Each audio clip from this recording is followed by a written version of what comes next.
Everybody, I'm here and back with Isaac Brown. So he is somebody who is a life and fitness coach and who I heard speak on Clubhouse, and was just really impressed by his approach to the way in which he looks at performance from a physical, mental, and spiritual standpoint. And I wanted him to come here and share some of his perspective and wisdom with you. So thanks, Isaac, for being here. I appreciate it. Appreciate you having me. Yeah. So you were just sharing with me a little bit about, what keeps you busy. So Yeah. you provide one-on-one coaching, group coaching, but you're also an advisor to a professional sports team. Is that right? Strength and conditioning coach. Yeah. So uh, you can call it an advisor in a couple different ways because, I basically advise the guys on how to take care of their bodies, and also in my role, I help them develop their lives off the field. Mm. So that job is multifaceted. It's not just about the physical requirements. It's about the holistic approach. It's multidimensional. So there's a lot going on there. Yeah. Yeah. With professional athletes, professional sports players, I would imagine that there Yeah, is a multifaceted approach that's needed for performance.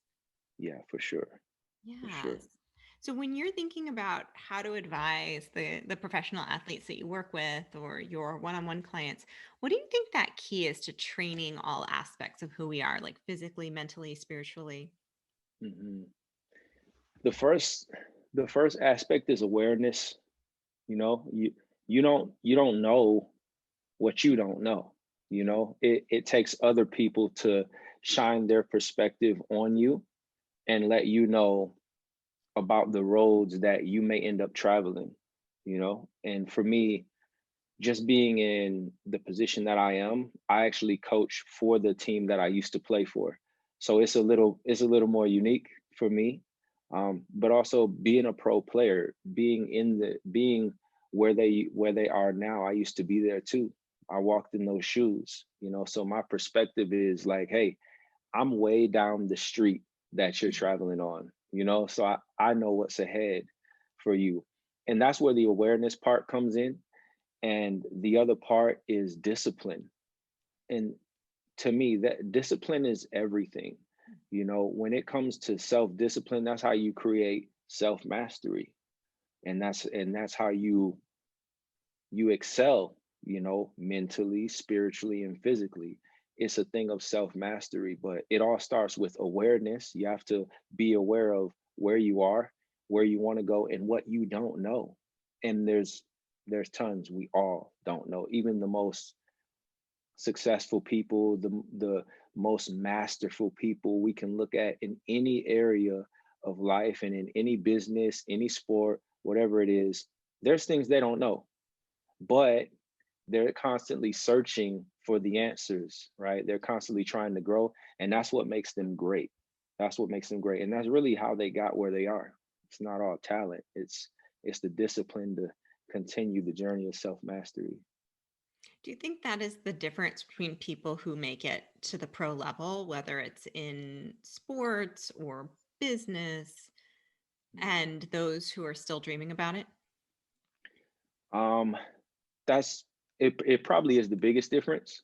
Hmm. Some of it has to do with opportunity and talent.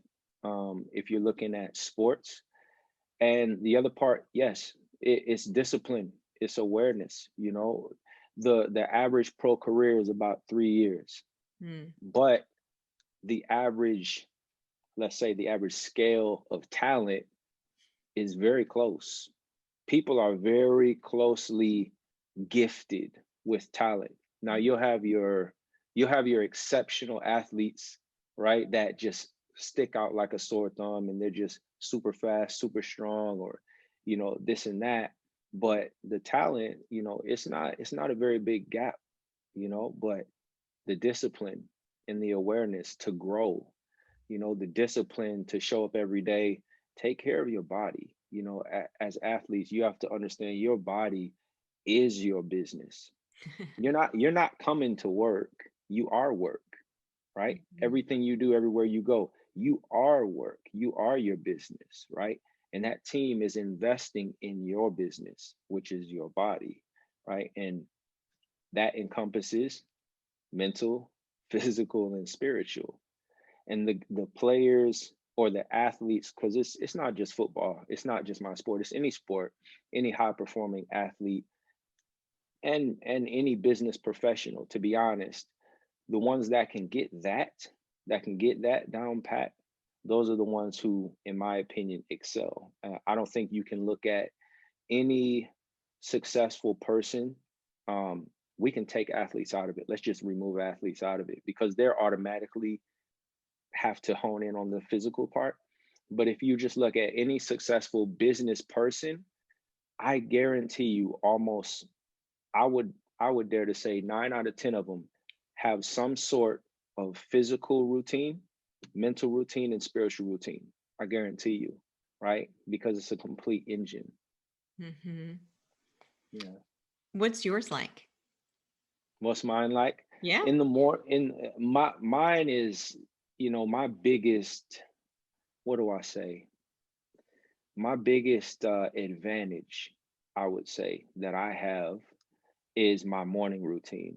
Really? Because, yeah, because in the morning, that's where I get my complete quiet time. That's where I meet with all three aspects of myself: mental, physical, spiritual. I get up really, really early, and a lot of people don't think it's necessary, but it is necessary for me. I get up at 3 a.m. every Well, day. Even and the crazy thing is, yes, even on the weekends, I don't work on a Monday through Friday schedule. I work on it every day schedule. It's 24/7, and I take those first 3 hours to work on my spiritual first, my body second, and then my mind, and the way I came to that. Now, I haven't been doing that for years. I have been getting up at 5 o'clock for years. And then I started to realize, I heard Jim Rohn say, if you want more, you have to become more, right? So it went from 5 o'clock to 4 o'clock. Then it went from 4 o'clock to 3:30, and then it went from 3:30 to 3:10. And then I'm like, why get up at 3:10? Just go to 3 o'clock, right? Just get the full 3 hours. And a lot of it was based on when I start work, when I start whatever it is, my full-time job. So I go from there and I back up 3 hours, comfortable hours though. I do not like to rush because when I'm rushing, my mind isn't focused in on what it is I'm doing. So I get up in the morning and I take care of my body. I do my fitness. I do my spiritual work. I get in my Bible. I read. I pray. I meditate. And then I take care of my mind, which is either some type of personal development material reading, or I'm reading material on my professional craft. So something to do with, strength and conditioning, the body, those type of things. So my morning routine, that's where I win. That's where I win my game. And then from there, it's easy. Like, it's easy selling. Like, I was just thinking about it today at 10 a.m. Someone texted me and said, "What are your goals for the day?" And I'm like, I've accomplished 90% of them already. And it's only 10 a.m. But I had to think, I've been up for 7 hours already, right? I've already put in almost an 8 hour workday by 10 a.m. But that's an advantage. And a lot of my neighbors, they'll see me sitting out on the porch, like in the late afternoon, just hanging out. They're like, what do you do all? I'm like, well, I get up and I grind early so I can relax later. You know, isn't that the saying in life? Work now so you can play later. Right. I live like that day to day, right? Every day I live like that. So that's kind of how mine goes. That's so interesting. I can't believe that you Yeah. get up at 3. That's like Yeah. amazing. I mean, if you looked at me 2 years ago, I would say, no way I'm getting up at 3. But I've evolved, right? Because the more successful people that I listen to and take from, the more I want to become. So I'm like, well, let me move this sleep back. I'll go to bed a little earlier so I can get up a little earlier. It's sacrifice, and that takes a lot of discipline. But it started with the awareness, right? So it's those two things. What is the first thing you do? So you wake up, we talked about the different phases. Is Yeah. the first aspect that you tackle the physical component? Spiritual.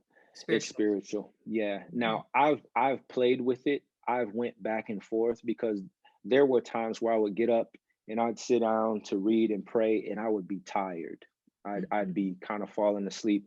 So then I'd play with it. I'm like, okay, well, let me get up and go work out first, get my body wide awake, and then do it. And there's times that it worked like that, Mhm. and there was times where I would get up, go take a shower right away, and then come sit down, read my Bible and everything, and then I'm wide awake. So lately, that's what I've been doing, is getting up, go straight to the shower, wake my body up. Once I get in and out of the shower, I'm wide awake, Yeah. right? But I like to put the spirit first. You know, as much as I love working out, my spiritual fitness is more important than anything to me. Yeah. So then you spiritual, then Yep. you move to mental, Then physical, then then physical. physical. Then I'll work out. Yeah. I'll do the mental part at the end. So I'll do my spiritual first, and then I'll take care of my body. I'll work out. And I have a home gym here at my house. So that makes it very convenient because I don't have to leave and drive to the stadium and go work out. I can just go downstairs and work out. And I get my workout in, and then I go and do my reading after that. And I spend about an hour and a half on my spiritual, and then my workouts are quick. I've learned to be very efficient with my workout. I don't take many breaks. I just get to it. So that takes me usually about a half hour, and then I do an hour of reading for my personal development, professional development, whatever I decide for that day. But I stick with those 3 hours, and it's been working for me. So you've been playing football since you were 7. Yeah. You went from high school to, I guess, Canadian pro. Is that right? I went from high school to college, and I went to college at Central Michigan. So I was in Michigan, grew up in Michigan. Then I went to Central Michigan. So that was only an hour from home, not far. And then I went to the Falcons from there. Now I was 12 hours from home, and then from there I came to the Canadian League. Yeah. So that was my journey in my playing career. Yeah. So you've been playing pro Hmm. uh United States, Hmm. coaching and strength and conditioning for pro Canadian. What do you think are Yeah. some of the biggest life lessons that you have gained from those experiences? So many. Um, so many. And it's funny because I went through a lot of injuries. Mm. I had 8 surgeries from football, right? So I've had to Mother's worst overcome. nightmare. It was your Yeah, right. And my mom poor of mom, boys. I'm just like, right? oh my gosh. She barely missed one single game, so she I'm saw sure. everything, right? She must have been Um, beside herself.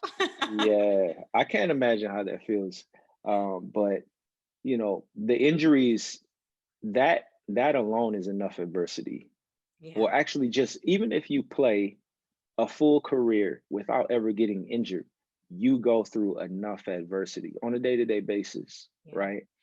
But the injuries really taught me a lot. They taught me perseverance. They taught me self-discipline. They taught me, I would tell you, one of the biggest things my injuries taught me, because they isolated me. When you get injured as a football player or as any athlete, you're automatically taken out of the game, and you're taken out of practice, and you're usually in the training room, sometimes alone, things like that. And in those moments of isolation, which I went through a lot of times, I learned reflection. I learned how to sit with myself, and I really started to figure out who I was. I questioned whether or not I wanted to keep doing this. There was many, many things. I went down into deep, dark places where I contemplated harmful things, to Mhm. my life. I've been in those places, right? And I think some of the biggest life lessons that it taught me is that who you are is completely separate from what you do. Amen. Is it tied in? Is it tied in? Is it an expression? Absolutely, it's an expression, but it is not you. You know, um, my my thing about playing pro sports, and I think a lot of athletes, if they sit down and really think about this, they will agree. Playing pro sports, or not even just pro sports, I'll just leave it at sports in general, you build a certain mindset because of the discipline, because of the focus, the work ethic, because, from working with different people. Um, and if you go into pro sports, you probably had to travel a little bit. You may have ended up on two or three different teams. Those type of things, you build a certain mindset to win in life, because the goal of sports is what? Is to win, right? So these are gold nuggets that sometimes are overlooked by athletes because you're tied up in your sport, and you're just like, well, I want to be the best that I can be in this sport. Okay, that is a mindset. Being the best you can be, remove the sport, remove the sport. Being the best you can be. Okay, now when you leave your sport and you're in life and not playing anymore, keep that mindset. It doesn't matter where you're working, it doesn't matter what your occupation is. Being the best you can be, that is a part of your identity. Yes, that is a part of the expression of you.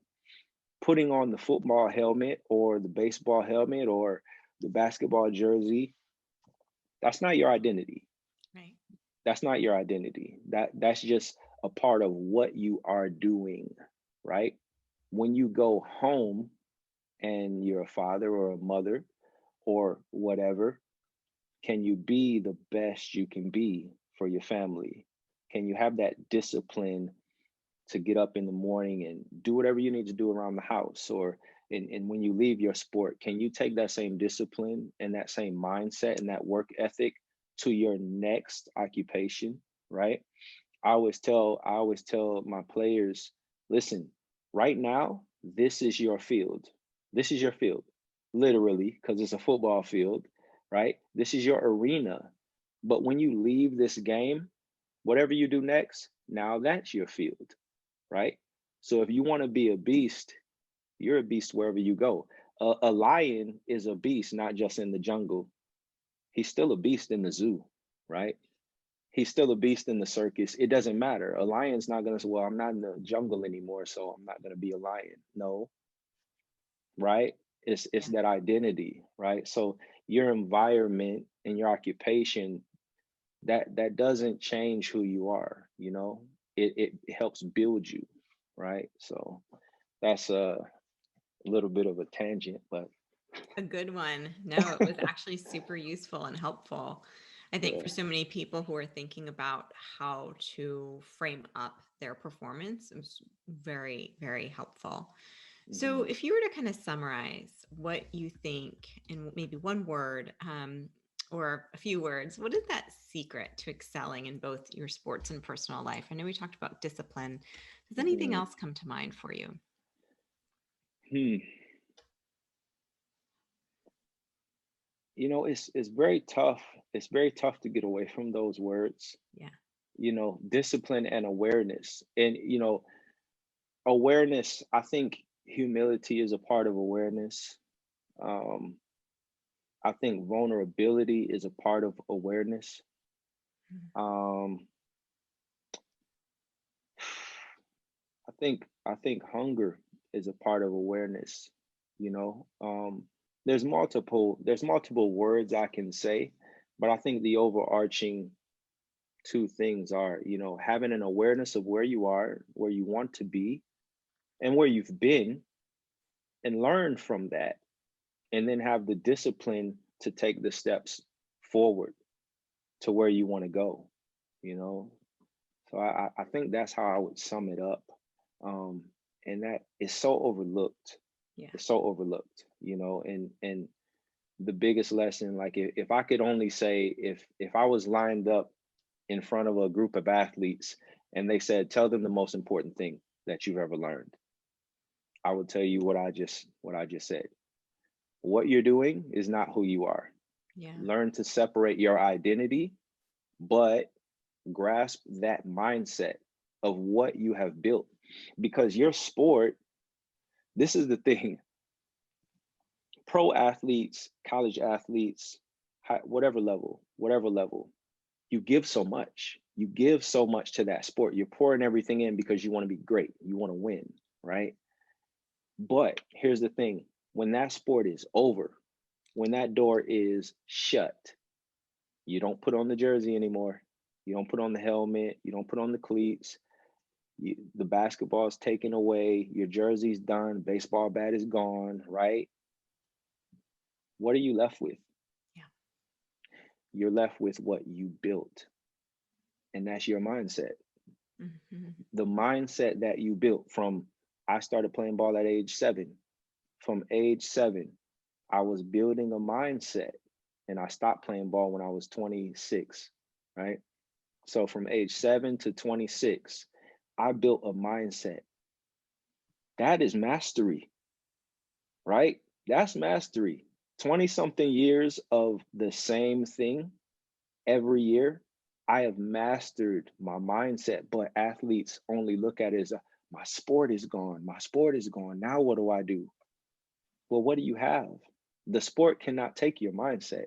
You built that and it's stuck inside your head, right? All you need to do is have an awareness, and that unlocks the door. And, like, okay, now this is what I did on the field. This is how I went after. I was talking to a kid last night, um, who's having that same struggle. And I told him, I said, listen, you're an entrepreneur now. He was a former baseball player. I said, you're an entrepreneur now. You got to learn to hit home runs in the business world. You got to learn to round the bases in the business world. You got to learn to throw outs. But you have that mindset. You're overlooking it, right? So you just direct that mindset from your sport. Okay, now I'm going to take that same mindset and that attitude to be great in this field, you know? So that's how I see it. That's so good and so true in business too. Like I know you're Hmm. talking a lot about sports, but one thing I've learned in business is nothing is infinite. Every Yeah. business has a starting and end point. And Hmm. if we craft our identity around our entrepreneurial journey, it can be connected to who we are as a whole as entrepreneurs, but if it's to a specific business or a brand or a vision and that doesn't Yeah. work out, it can be crushing Hmm. to our soul. And that's why I think there's a lot of unspoken mental health challenges in the entrepreneurial space. Yeah. Yeah. Yeah. So this has been incredibly enlightening. I love what you're sharing. It's such a different perspective. And Mm-hmm. although it's more sports focused, everything that you have shared, if somebody isn't an athlete but they're listening, is so applicable to business as well. And Oh, if for sure. somebody who's listening would like to just connect with you more, get to know you a little bit better, ask any questions, what's the best way Hmm. for them to reach out to you? My Instagram, um, even my email. So my Instagram is Coach Isaac Brown. My email is Coach Isaac Brown at gmail.com. I'm on Facebook, same thing, Coach Isaac Brown. All my handles are the same, except my Twitter. My Twitter is underscore Coach underscore Ike, only because Coach Isaac Brown was taken on Twitter. So I try to keep everything consistent, but they can reach out to me that way, and I'm very responsive, so I'll get back to them if they reach out. That's awesome. Well, thank you for being here and sharing your wisdom and No perspective. I problem. really, really appreciate it. My pleasure.